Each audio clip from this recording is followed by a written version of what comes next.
बच्चों, मेरा नाम रॉबिन्स है। आज मैं तुम्हें जीके सीरीज का दूसरा टॉपिक पढ़ाने वाला हूँ।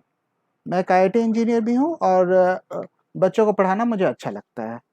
आज का टॉपिक है डिब्बे में मौजूद जंजीर को खींचकर कैसे किसी रेलगाड़ी को रोका जा सकता है तथा बाद में उस डिब्बे की पहचान कैसे हो जाती है। तो बच्चों, जब तुम लोग रेलवे का सफ़र करते हो तो तुमने देखा होगा कि एक जगह पे ऊपर में जंजीर लटकी रहती है और उस पे लिखा रहता है कि आपातकाल में खींचें। यानी कि अगर मान लो कि कोई बात हो गई और तुम्हें ट्रेन को रोकने की ज़रूरत पड़ रही है तो तुम्हें उस जंजीर को खींचना होता है। तो चलो इसके बारे में थोड़ा जानते हैं। मैंने कभी वास्तविक क्रियाविधि का निरीक्षण नहीं किया है कि खिंची हुई जंजीर से गाड़ी रुक कैसे जाती है, लेकिन मैं अनुमान लगा सकता हूं कि इसके आवश्यक घटक क्या होंगे। मेरा अनुमान इस प्रकार से है। अगर हमारे पास एक सिलेंडर है जिसमें चूषण या दूसरे किसी विधि के जरिए निम्न दाब कायम है और अगर उस सिलेंडर में कोई पिस्टन है तो वह ऊंचे दाब के जरिए निम्न दाब की ओर खींचा जा सकता है। इस बल का प्रयोग मजबूत स्प्रिंगों को नियंत्रित करने के लिए किया जा सकता है जो ब्रेक शू को गाड़ी के पहिए के रिम पर दाब लगा देंगे। ब्रेक लगाने के लिए निर्वात को तोड़ना होगा जिसमें सिलेंडर में थोड़ी हवा जाएगी, बाकी काम स्प्रिंग्स करेंगी। वास्तविक क्रियाविधि थोड़ी भिन्न हो सकती है लेकिन सिद्धांत कुल मिलाकर समान ही होगा।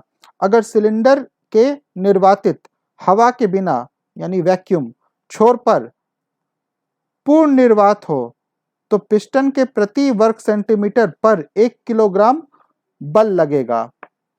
10 सेंटीमीटर व्यास का पिस्टन सतह 300 किलोग्राम से ज्यादा का बल लगाएगा।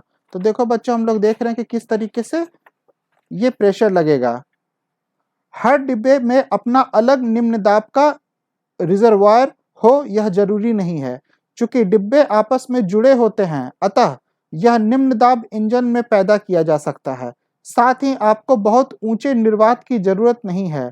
दाब में थोड़ी सी कमी भी पर्याप्त बल प्रदान करने में सक्षम है। कुछ ट्रकों में भी इस तरह की व्यवस्था होती है। तुमने इस बात पर हैरत जताई है कि ट्रेन का गार्ड उस डिब्बे की पहचान कैसे कर लेता है कि अमुक जगह से जंजीर खींची गई है। मेरी समझ से मैकेनिकल कपलिंग से ऐसा संभव होता होगा। तो देखो बच्चों, तुम लोगों ने देखा होगा कि कई बार कुछ लोग क्या करते हैं कि जानबूझ करके भी चेन घिस देते हैं तो ट्रेन कहीं भी रुक जाती है, तो इससे बाकी यात्रियों को देरी हो जाती है। तो अब जो गाड़ी चला रहा है उसको कैसे पता चलता है कि किस डिब्बा में घिंचा गया है? तो ये मैकेनिकल कपलिंग के प्रयोग से वो पता लगा लेता है कि इस गाड़ी में चेन खींचा गया है और जाकर के वहां पर वो फिर ठीक करता है। तो इस प्रकार बच्चों हम लोग देखते हैं कि ये प्रेशर पे आधारित सिद्धांत पे काम करता है कि हम लोग जंजीर खींचते हैं और ट्रेन रुक जाती है। तो इसमें क्या होता है कि हाई प्रेशर से लो प्रेशर की ओर जो मूवमेंट होता है पिस्टन का, उस पे ये उसके सिद्धांत पर ये काम करता है। तो इसको जानना जरूरी भी है क्योंकि ये हमारे जीवन शैली से जुड़ा हुआ एक विषय है। ये बच्चों टॉपिक मैंने एनसीईआरटी की किताब खोजे हुए प्रश्न से लिया है जो प्रोफेसर यशपाल और राहुल पाल ने लिखी है। अगले टॉपिक में फिर मिलेंगे।